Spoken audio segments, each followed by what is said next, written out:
She said no to $2,000. $2,000 she desperately needed. $2,000 that could have saved her from eviction, kept her lights on, fed her daughter for months. The stranger begged. His hands shook as he counted out the bills. "Please take it. You worked 4 hours in the dark for me." Beatrice Anderson pushed the money back across her sewing table. "I don't take money from desperate people." He stared at her like she was insane. Maybe she was. Her bank account had $283. Her electricity was getting shut off Friday. Her daughter needed new shoes. But something in his terrified eyes reminded her. Kindness isn't kindness if you charge for it. He left at 2 a.m. She went to bed believing she'd done the right thing. The next morning, 8 lawyers in black suits surrounded her shop, and nothing, absolutely nothing, would ever be the same again. But let's go back to that morning. Before the lawyers, before everything exploded. Before Beatrice Anderson learned that sometimes doing the right thing doesn't just feel good, it changes your entire life. The alarm screamed at 5:30 a.m. Beatrice slapped it silent and stared at the ceiling of her tiny bedroom above the shop. Another day, another fight to survive. She reached for her phone, opened her banking app. The number hadn't magically changed overnight. $283.47. Her stomach twisted. Rent was due in 4 days. $950. The electricity company had sent their final notice, $215 by Friday, or they'd cut the power. She did the math in her head for the 100th time. She was $881 short. 4 days to find it. Beatrice dragged herself out of bed. The apartment was cold. She kept the heat off to save money, wore a sweater indoors instead. In the kitchen, she opened the refrigerator. 3 eggs left, the heels of a bread loaf, some butter. Her daughter Nina was already awake, hunched over homework at the small table. "Morning, baby." Nina looked up. 14 years old, beautiful, brilliant. Wearing a sweater, too. She never complained about the cold. "Morning, Mom." Beatrice made scrambled eggs, split them onto 2 plates. She gave Nina the bigger portion. Always. Nina glanced at her mother's plate. "Mom, you didn't eat much." "I'm not that hungry. Big breakfast yesterday." A lie. She'd had crackers for dinner. On the counter sat a permission slip. Science camp. $350. Nina hadn't mentioned it. She knew money was tight. Next to the slip, Nina's worn sneakers. The toes were pushing through. Beatrice had noticed last week. New shoes cost at least $65, money she didn't have. She forced brightness into her voice. "How's school?" "Good. We're doing a robotics unit in engineering class." "That's wonderful, baby." Beatrice's heart ached. Nina wanted to be an engineer, needed to go to college. The college fund jar sat on the shelf, $1,100 saved over 3 years. At this rate, it would take 20 more years to afford even 1 semester. Nina left for school. Beatrice cleaned up, changed into work clothes, and went downstairs. Anderson alterations looked exactly like it had for 40 years.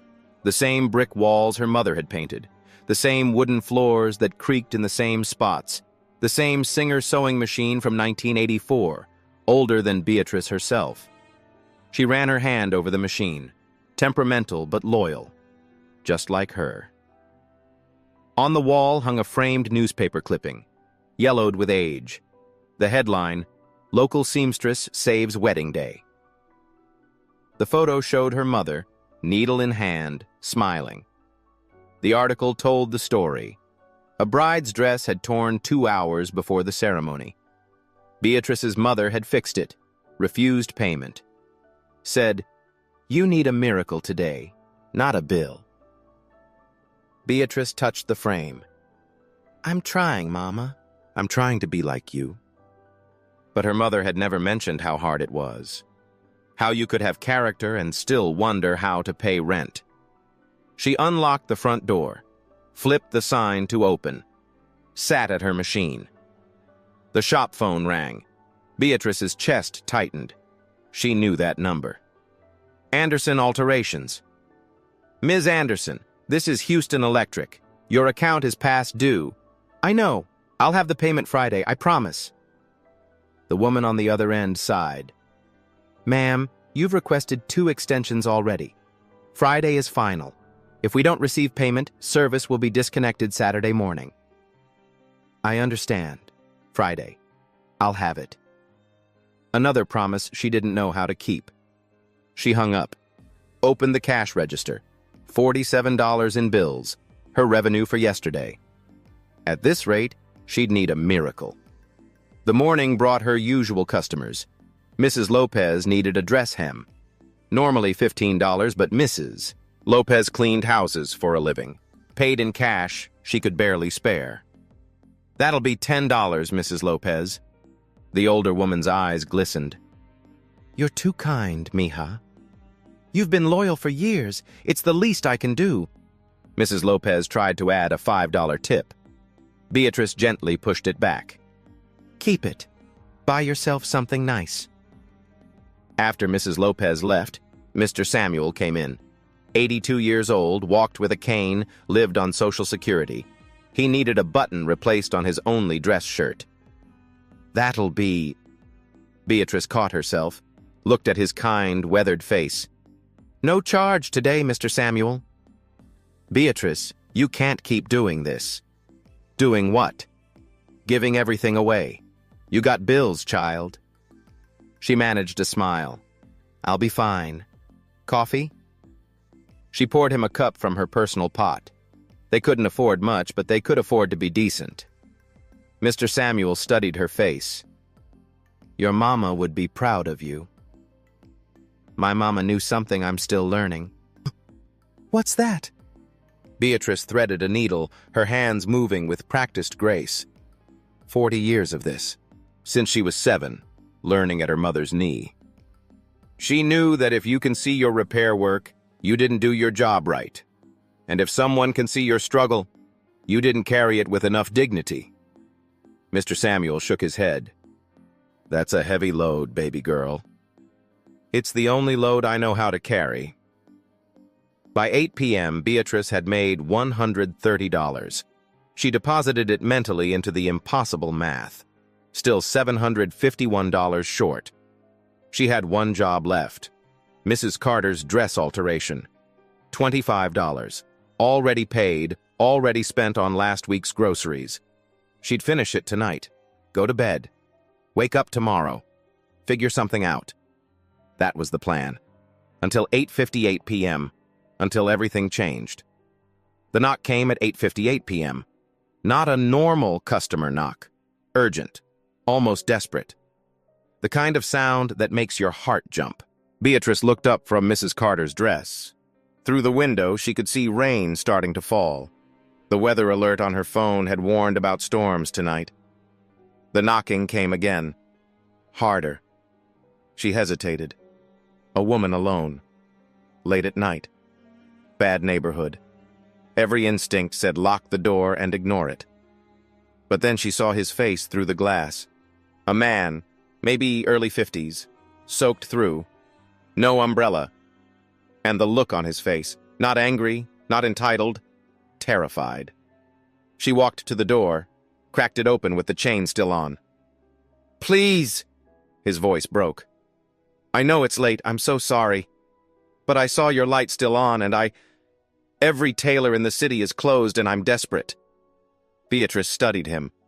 Expensive suit, but the shoulder seam was completely torn. The lining hung out like a wound. His hands were shaking. What happened? I flew in for a meeting tomorrow, 8 a.m., the most important meeting of my life. My luggage got lost at the airport.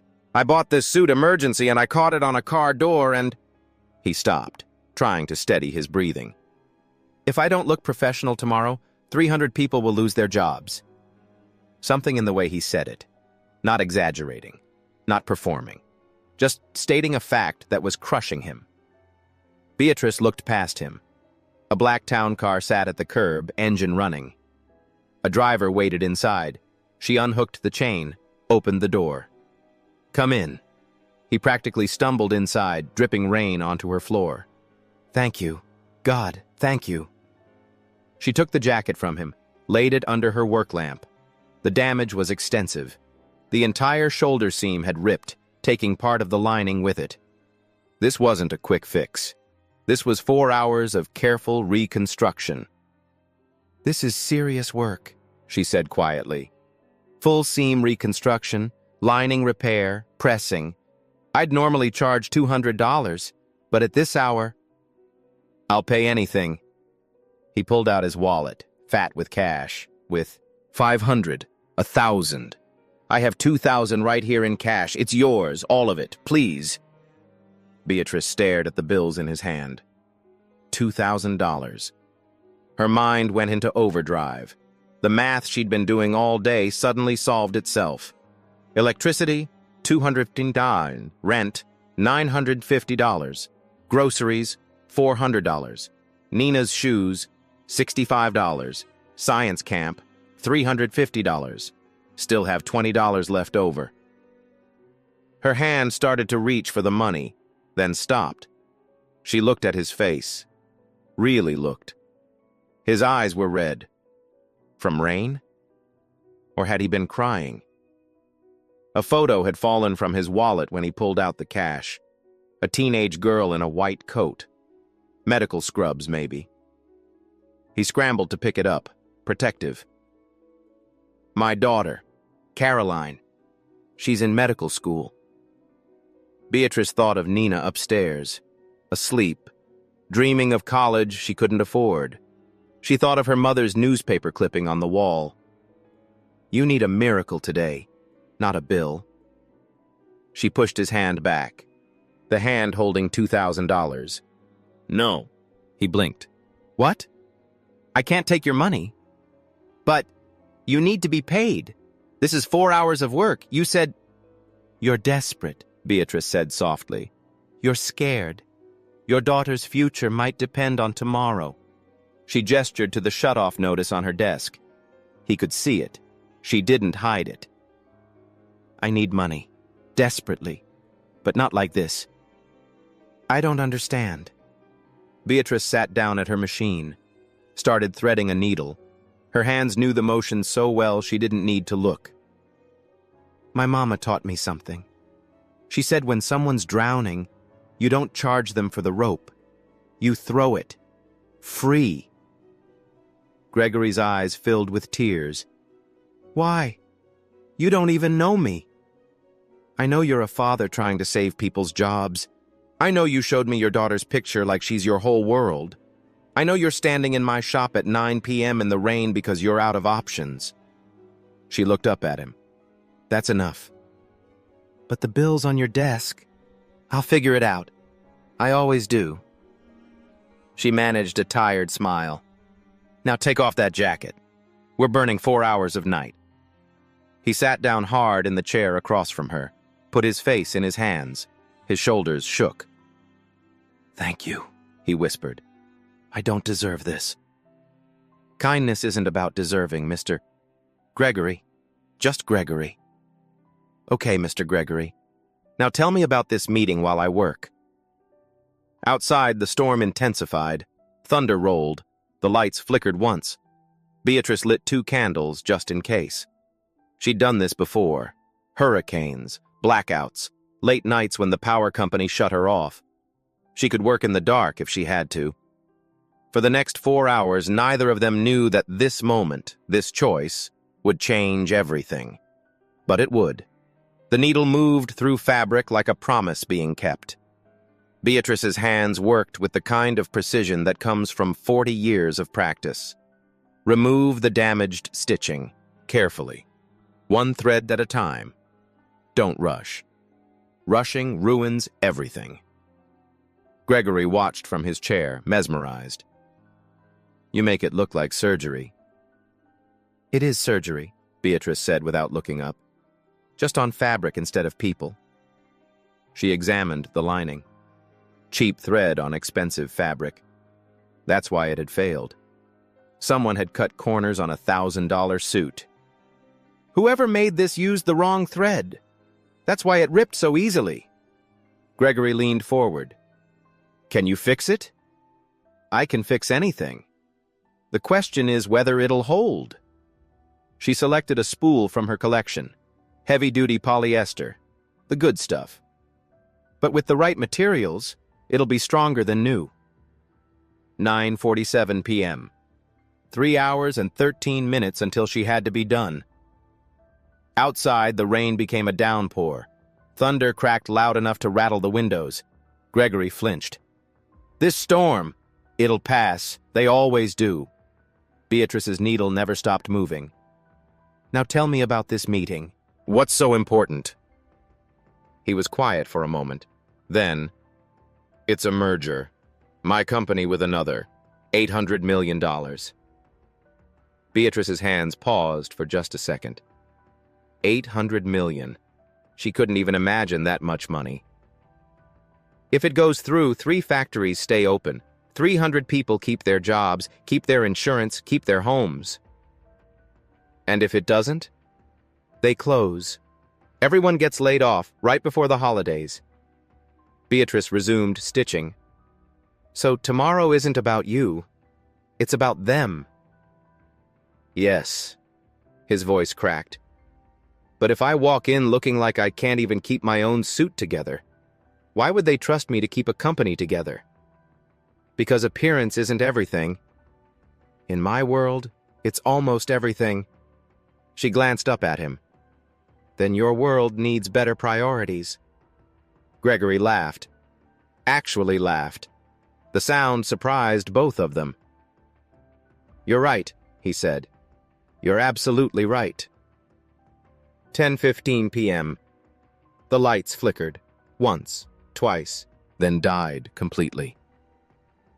Darkness swallowed the shop. Oh no, Gregory started.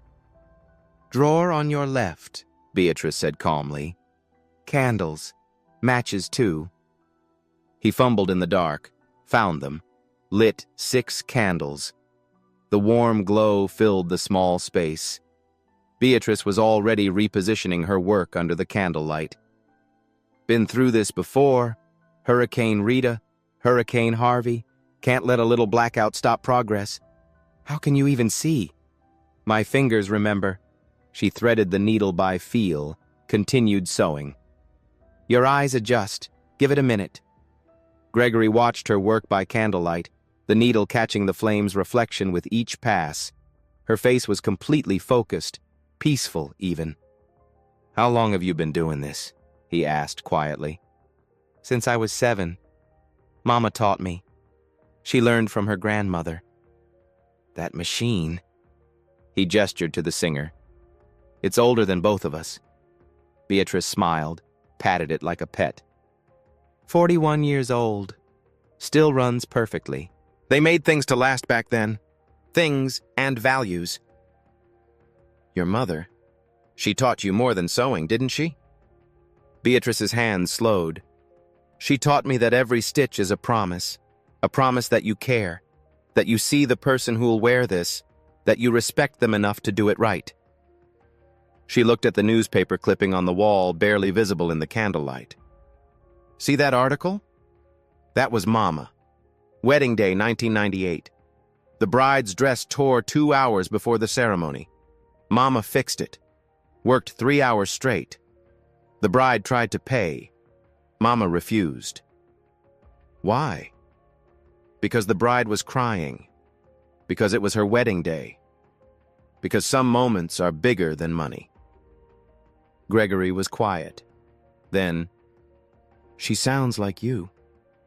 I'm trying to be like her. Some days I succeed. Some days I wonder if I'm just being stupid. You're not stupid. You're extraordinary. Beatrice shook her head. I'm just doing what's right. That shouldn't be extraordinary. It should be normal. Be 11:30 p.m. Halfway done. The shoulder seam was reconstructed, reinforced. Now for the lining. Gregory's phone buzzed. He glanced at it, silenced it immediately. It buzzed again, and again. "You can answer," Beatrice said. "I won't be offended." It can wait. This can't. But she'd seen the caller IDs. VP Operations, Board Chairman, Executive Assistant. Not colleagues, people who reported to him. "Mr. Gregory, just Gregory." "Gregory, you're not just an employee at this company, are you?" He met her eyes. "No, but does it matter?" "I suppose not. A person in trouble is a person in trouble. Doesn't matter if they're the janitor or the CEO. His expression shifted. Surprise. Respect. "You really mean that?" "Of course I do." Midnight. The power came back on. The sudden brightness made them both squint. Beatrice held up the jacket under the fluorescent lights, inspected every inch. The repair was invisible. Perfect.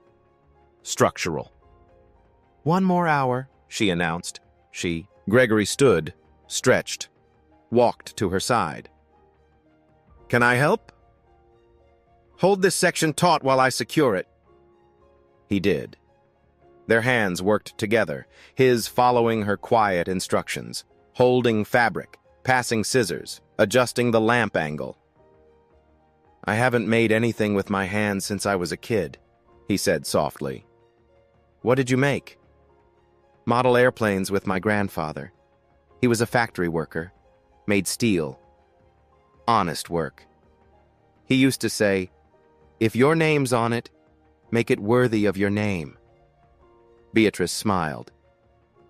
"Mama said the same thing." They worked in comfortable silence. Two strangers who'd found an unexpected rhythm. A temporary partnership born of necessity but feeling like something more. 12:45 a.m. Gregory told her about Caroline, 22 years old, Johns Hopkins, pre-med, works 2 jobs while studying. "She refused my help, said she wants to earn it herself."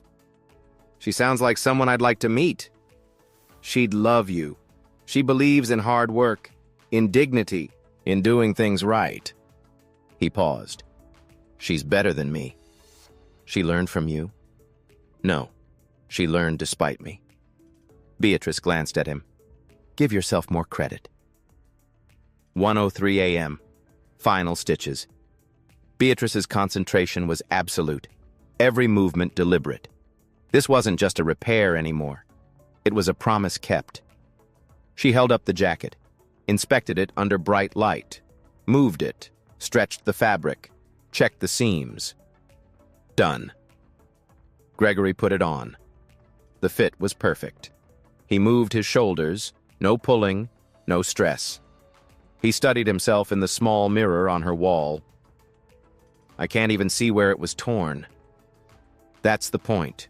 Good repair work is invisible. He touched the shoulder seam with something like reverence. "This is better than when I bought it. I reinforced the weak points, used proper thread. It won't fail again. You didn't just fix it, you improved it." Beatrice was already cleaning her workspace, putting away thread, organizing needles. "That's what you do when you care." Gregory checked his watch. 1:16 a.m. He'd have to leave soon. Get a few hours of sleep. Shower. Prepare for the meeting that would decide 300 people's futures. He reached for his wallet. And what happened next, what Beatrice said next, would echo through both their lives forever.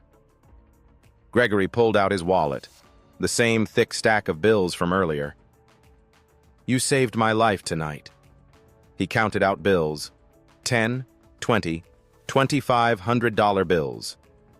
$2,500 for 4 hours of emergency work.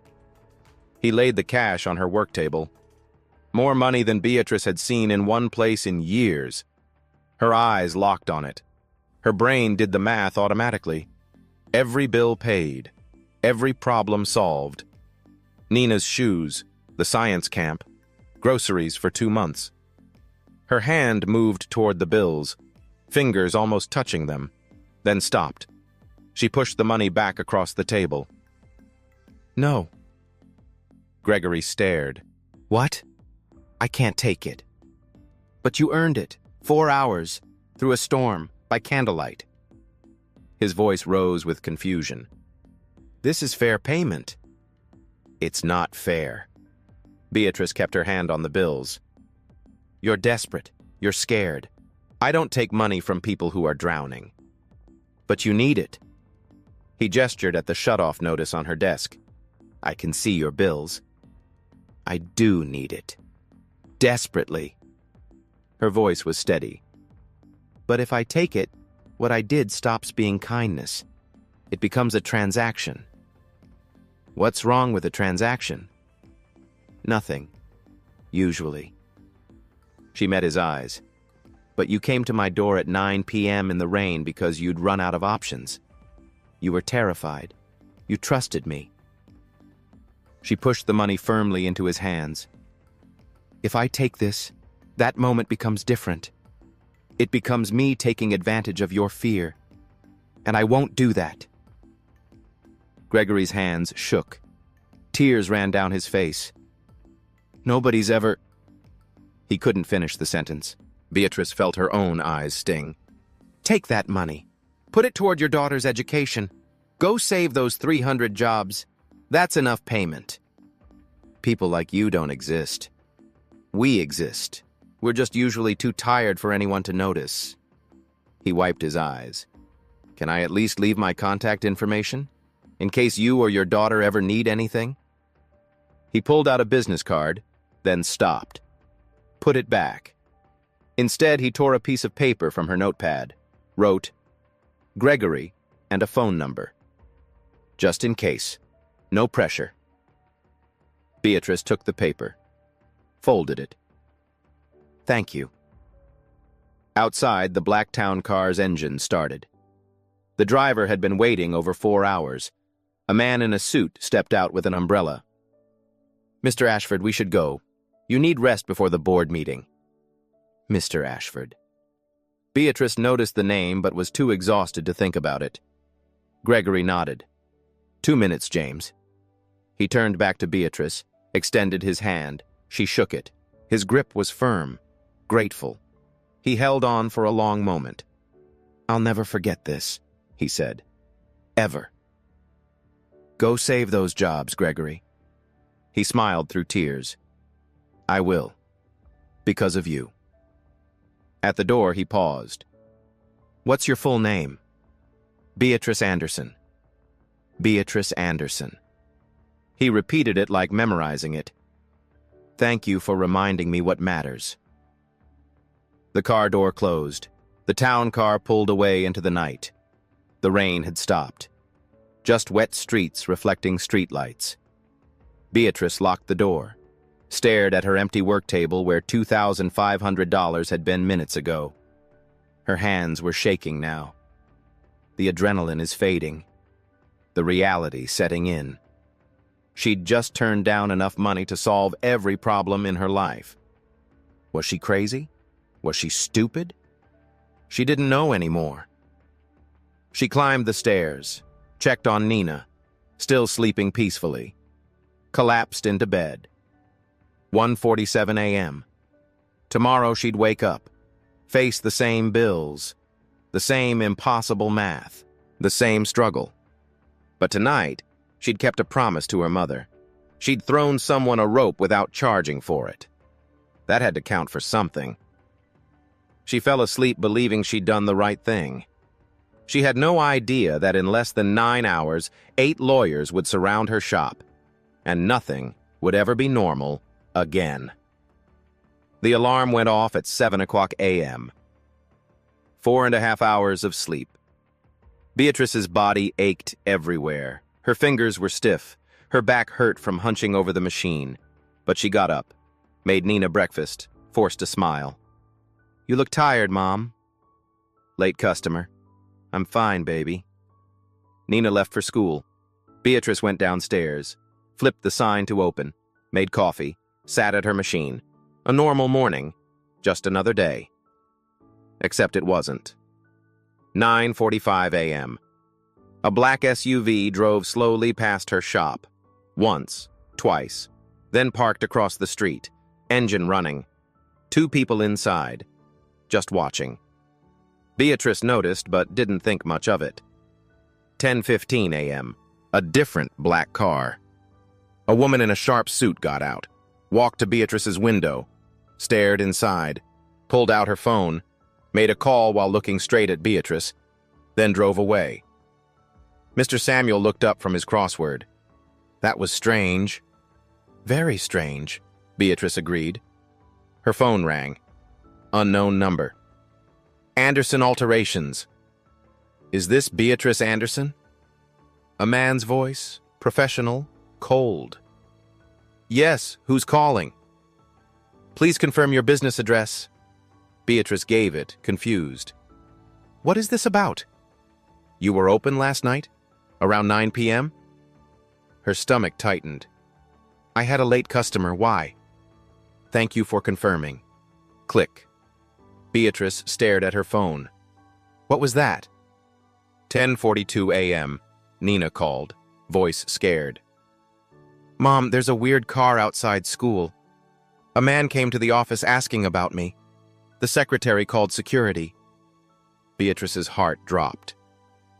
What did he want? Questions about our family, our address? Mom, I'm scared. Stay inside. Don't leave with anyone but me. Beatrice called the school. The secretary confirmed it. A man in a suit. Had credentials from a law firm. What law firm? Ashford something. Ashford. Like the driver had called Gregory last night. Mr. Ashford. Beatrice's hands started shaking. 10:47 a.m. All 3 vehicles' doors opened at once. 8 people stepped out.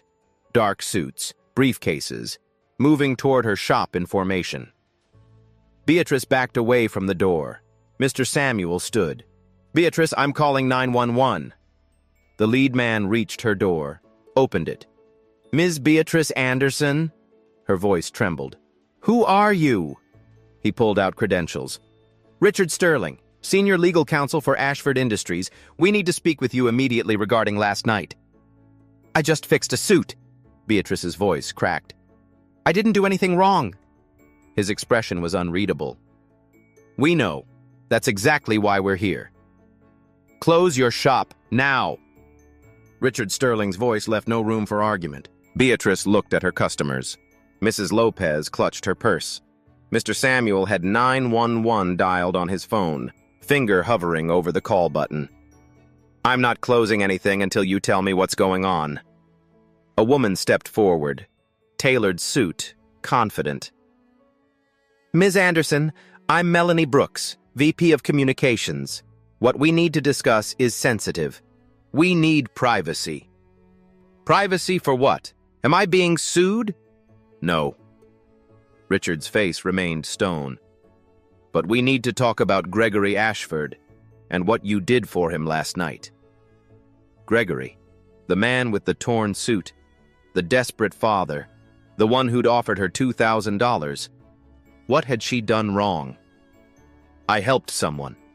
That's not illegal. It's not. Melanie's voice softened slightly. But it is unusual, especially when that someone is Gregory Ashford. Another lawyer opened a briefcase, pulled out a tablet. Ms. Anderson, do you follow business news, financial markets? Beatrice's patience was fraying. I barely have time to sleep. No. That explains it. He turned the tablet toward her. Forbes magazine cover.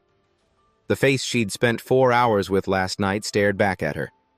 The headline, Gregory Ashford, the reluctant billionaire reshaping American manufacturing.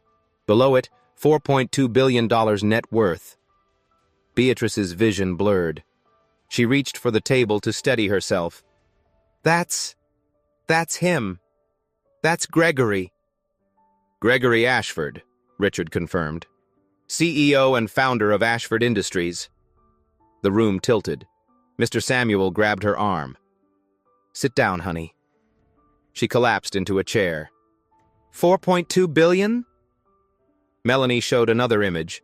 Gregory at the White House, shaking hands with the president. Another image. United Nations Summit. Another. Receiving a humanitarian award. No. Beatrice's voice was faint. No, that can't be. He was just a man. Just a scared father with a torn suit. He was both, Melanie said gently. Richard pulled out more documents. Ashford Industries, 47 manufacturing facilities across North America, 12,000 employees, 3.8 billion in annual revenue. Thomas Bennett, the third lawyer, added, medical equipment, automotive parts, aerospace components. 3 of the top 5 hospitals in America use Ashford products. Beatrice couldn't breathe. He was in my shop, crying, showing me pictures of his daughter. Caroline Ashford, Melanie confirmed. Johns Hopkins, pre-med, full scholarship from the Ashford Foundation. But he said she works 2 jobs. She does, by choice. She refused his money, wanted to earn it herself. Beatrice's mind raced backward. The expensive watch, the private driver, the phone calls from board chairman and VP operations, the business card he'd almost shown her. The meeting this morning, she whispered. He said 300 people would lose their jobs.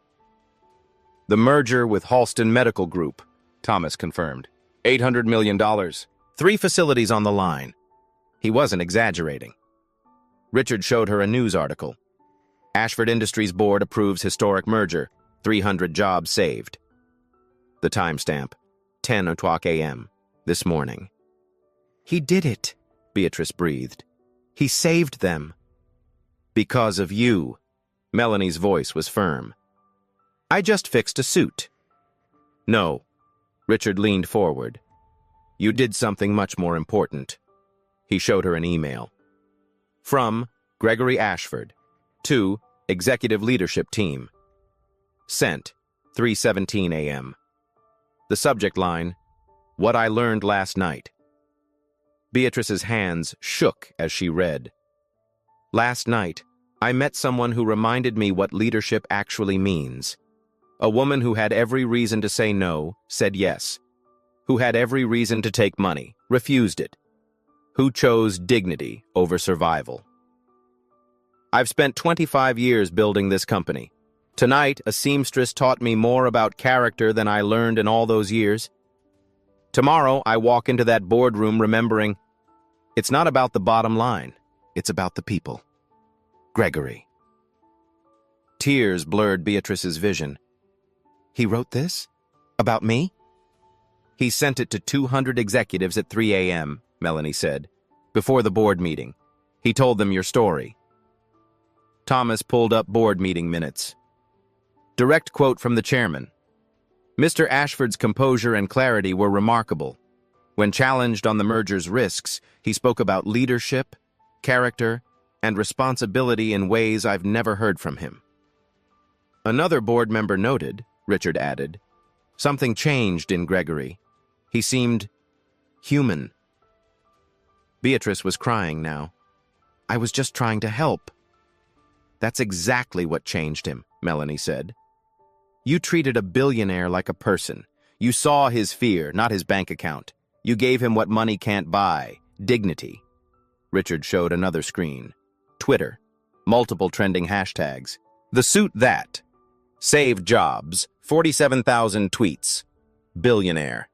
And seamstress. 89,000 tweets. News headlines scrolling. Mystery seamstress saves Ashford deal. Houston Tailor becomes overnight sensation. The woman who said no to $1,500. How does anyone know about this? Beatrice whispered. Gregory told the board, Thomas explained. Someone leaked it to the press. It went viral in 2 hours.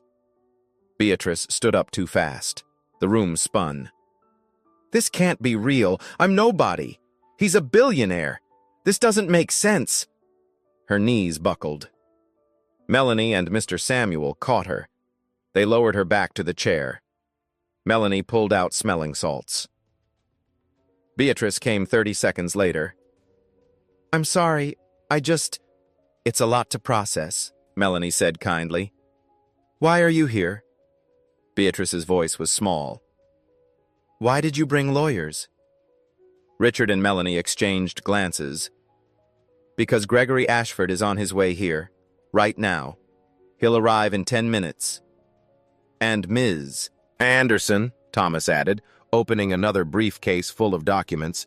"He has a proposal for you." "What kind of proposal?" Richard spread papers across her work table. Architectural plans, legal contracts, financial projections. "One that will change your life, if you'll let it." Beatrice stared at the documents. Her name was on them. Beatrice Anderson, Director of Tailoring Services. Numbers she couldn't comprehend. Diagrams of her shop, expanded, renovated. "What is all this?" "Your future," Melanie said softly. "If you want it." Outside, a car pulled up, more expensive than the others. Security personnel stepped out first, then Gregory Ashford, the man she'd spent 4 hours with last night, the man she'd refused money from, the billionaire she'd treated like any other desperate person who needed help. He walked toward her door, and Beatrice realized nothing would ever be the same again. Gregory Ashford walked through the door, the same man from last night, but different. Security flanked him. An assistant held an umbrella despite no rain. Reporters shouted from behind police barricades. "Mr. Ashford, who is this woman?" "Gregory, is the merger story true?" He ignored them, walked straight to Beatrice. "Beatrice, thank you for seeing me." She stood on shaking legs. "You're really him, the billionaire." "I'm really him." He gestured to the lawyers. "Can we have the room? Just us?" Richard hesitated. "Sir, the contracts can wait, please." The lawyers stepped out. Mr. Samuel started to leave. "Stay," Beatrice said. She needed someone on her side.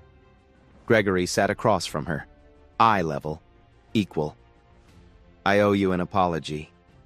For the circus, for the shock, for not telling you who I was." He paused. "But if I had, would you have treated me the same?" She thought about it. "No, I would have been nervous. Different." "Exactly. I needed someone to see me, not my money. Just me. You did that." "I just fixed a suit." "No, you fixed me." "You fixed..." He pulled note cards from his pocket. His handwriting covered them. "My presentation notes from this morning, written at 4 a.m. after leaving you." He spread them on the table. Character over capital. Dignity over dollars. People before profit. "Every argument came from our conversation," Gregory said. "When the chairman challenged me, I didn't cite data. I told him about you." Beatrice's breath caught. "You told them?" I said, "Last night someone gave me everything when I had nothing to offer. She trusted me. Risked her time for 300 people she'll never meet. If she can do that, we can do this." His voice cracked. The room went silent. Then the chairman voted yes.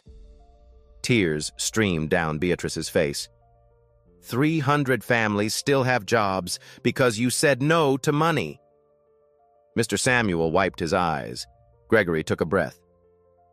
"Last night, you gave everything and asked for nothing. Today, I'm asking you to accept something. Not payment. Partnership." "Partnership?" He called the lawyers back. They spread documents across her table. Architectural renderings, legal contracts, financial projections. "What is this?" Beatrice whispered. Gregory stood beside her. "Ashford Industries has 12,000 employees. Not one has access to quality tailoring. I want to change that. I want you to lead it. Lead what? Ashford Employee Services, Tailoring Division. You as director and 30% equity partner. 30%? You're not my employee. You're my partner. Melanie showed renderings. We preserve Anderson alterations. Your mother's machine stays. Her photo stays. The name stays. But we expand. 6 workstations. Modern equipment. Training center. Thomas added, investment, $2.1 million. Beatrice sat down hard. $2 million? For our flagship, Gregory said. Richard continued. You hire 10 local tailors. Starting salary, $45,000 with full benefits, health insurance, retirement, paid training. Melanie showed projections. Year 3, 150 jobs nationally. Thomas pulled another document. Every Saturday, free tailoring for job seekers, interview suits, professional alterations, funded by Ashford Foundation. Beatrice stared. Free services? Like you did for me, Gregory said. You taught me. That's when it matters most. Richard laid out financials. Your salary, $120,000 annually, plus profit sharing. Projected year 3, $80,000 to $150,000 additional. Beatrice couldn't process it. I make $31,000 now. Gregory knelt beside her chair. There's more. The Ashford Foundation Scholarship. Full ride for Nina. 4 years. Any university. Beatrice couldn't speak. Tuition, room, board, stipend? Up to $320,000. No strings. Your daughter shouldn't work 2 jobs while studying. Beatrice sobbed. My baby. She'll become the engineer she's meant to be. Mr. Samuel squeezed Beatrice's shoulder. Gregory continued. After 6 months, we replicate this. Every Ashford facility gets a tailoring center. You oversee all. 15 locations within 3 years. Thomas showed more projections. Your equity stake, estimated $4 to $7 million by year 5. Beatrice stood, paced. This is too much. I fixed 1 suit. You fixed a man, a company, 300 families. I was just being decent. And decency is so rare that it changed everything. She faced him. I'm not qualified. I've never run anything big. You've run this shop for 12 years through the hardest economy. You've maintained quality while barely surviving. That's exactly who should lead this. I don't have a degree. You have mastery, integrity, vision. Beatrice looked at the papers. Her name is everywhere. Can Nina be here before I decide? Of course. 20 minutes later, Nina burst in, saw the crowd, her mother's tears. Mom, what's wrong? Beatrice explained everything. Nina's eyes grew wider. Mom, this is your dream. Grandma's dream. It's scary, baby. Nina took her hands. You worked 4 hours in the dark for a stranger. You can do anything. Beatrice looked at Gregory, at the contracts, at Nina's hope. She picked up the pen. Her hand shook. You're not signing your life away, Gregory said. You're signing into it. Beatrice Anderson signed.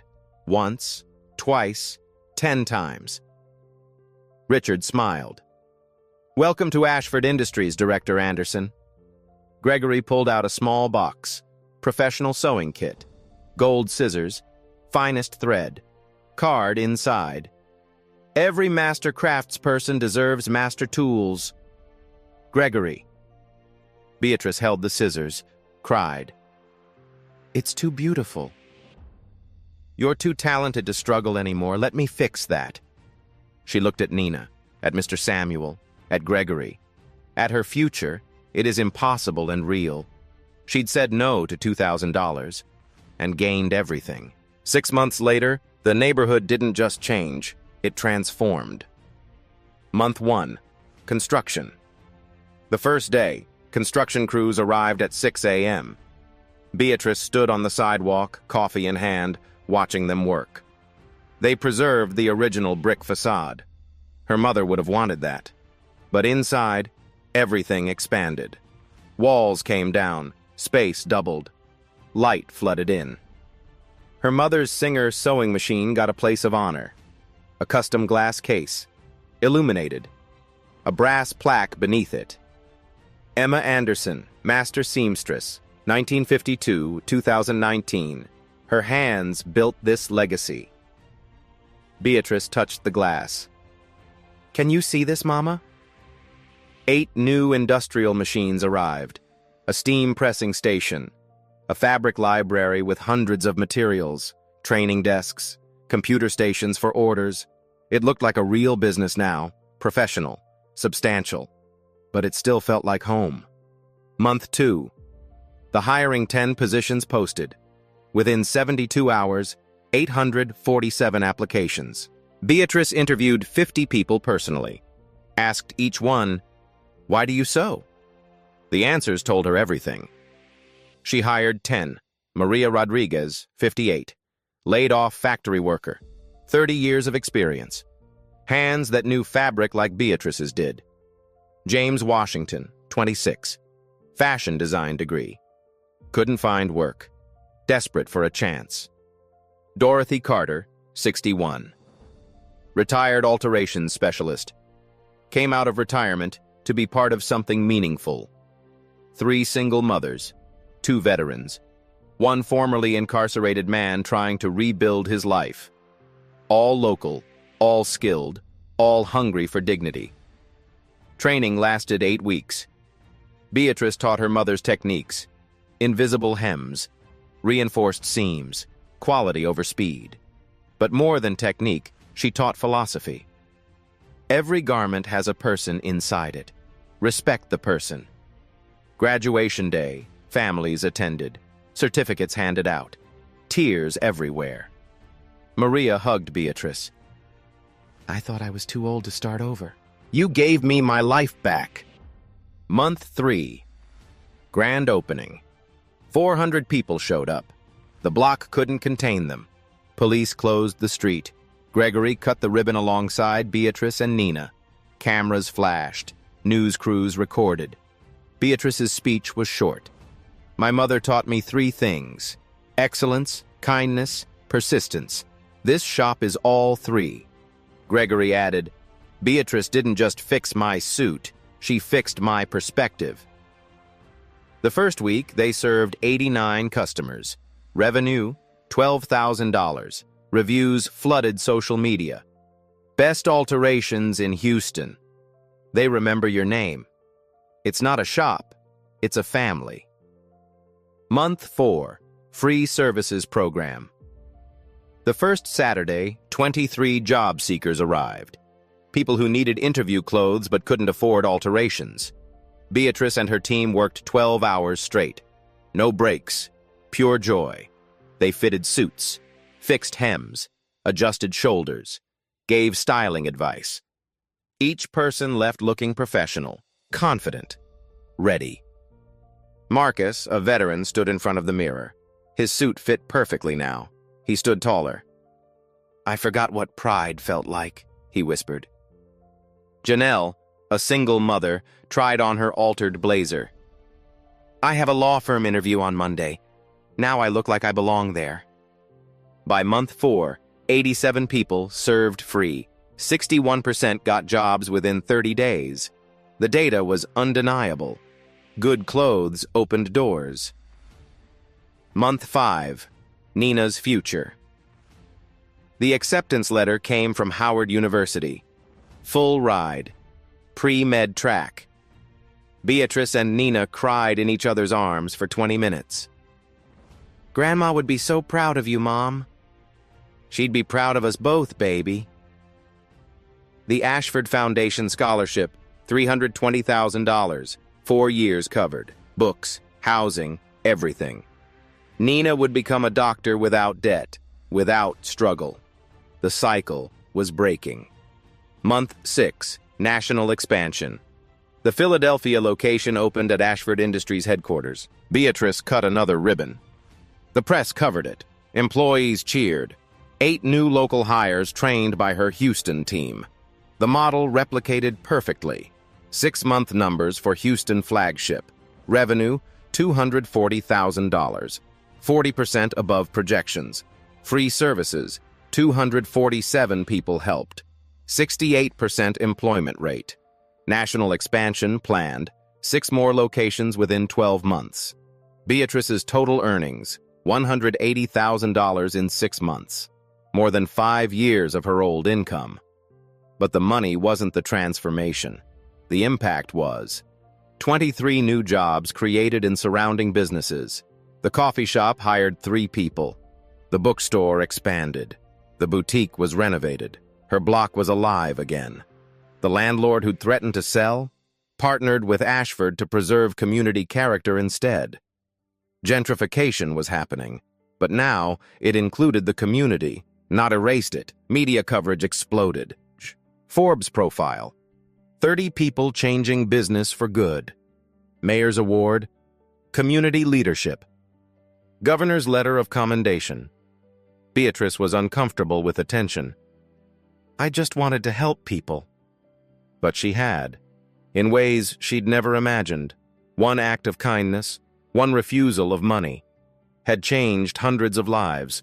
6 months to the day, Tuesday night, 8:45 p.m. Beatrice finished paperwork at her desk.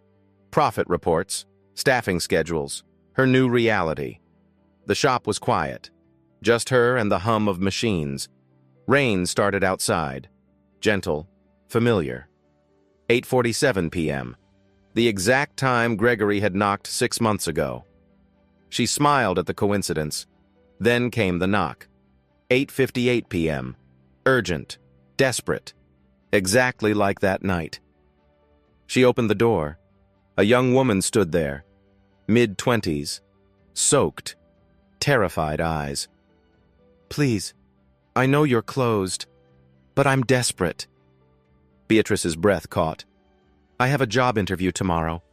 First real opportunity in 3 years. I'm a teacher. Trying to be? Words tumbling out. I bought this suit at Goodwill. The bus door caught my skirt. She showed the tear. Side seam. Fixable. I can pay $40. It's all I have. Voice breaking.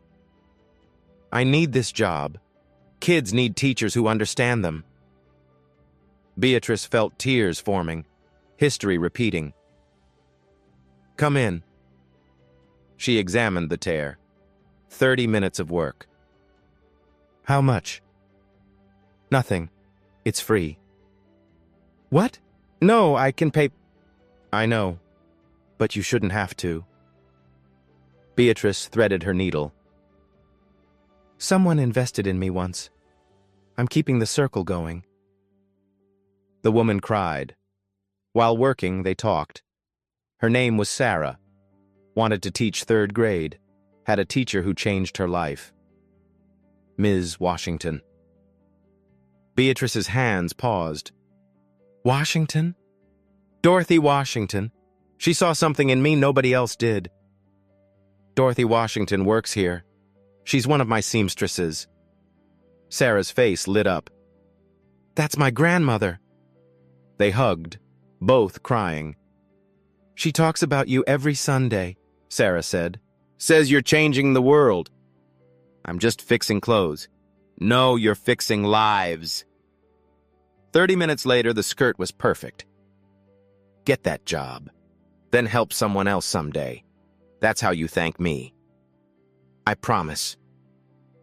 Sarah left into the rain. A car pulled up. Gregory stepped out. Their weekly coffee routine. Saw that? Old habits? Best habits. They sat with coffee. Comfortable silence.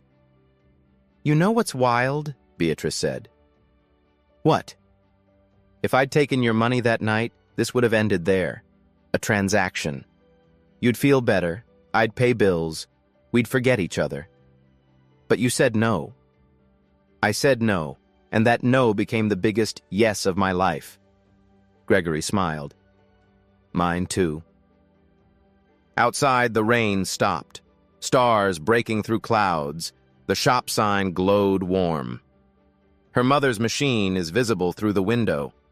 Legacy continuing. "Think Sarah will get the job?" Gregory asked. Beatrice smiled. "I fixed her skirt. She'll do the rest." "That's how it works." "That's exactly how it works." Beatrice didn't wait for permission to be kind. She didn't calculate the return on investment. She just said yes when everything in her life screamed no. And it changed everything. Not because she was special, because she chose to be decent. You have that same power. Right now. Today. Someone in your life is desperate, needs help, needs a yes when everyone else says no. Your kindness might not make headlines, but it might change a life. Beatrice said no to $2,500 and gained millions, not in money, in meaning. What could you gain by saying yes to kindness? If this story moved you, share it. Someone needs to hear it today.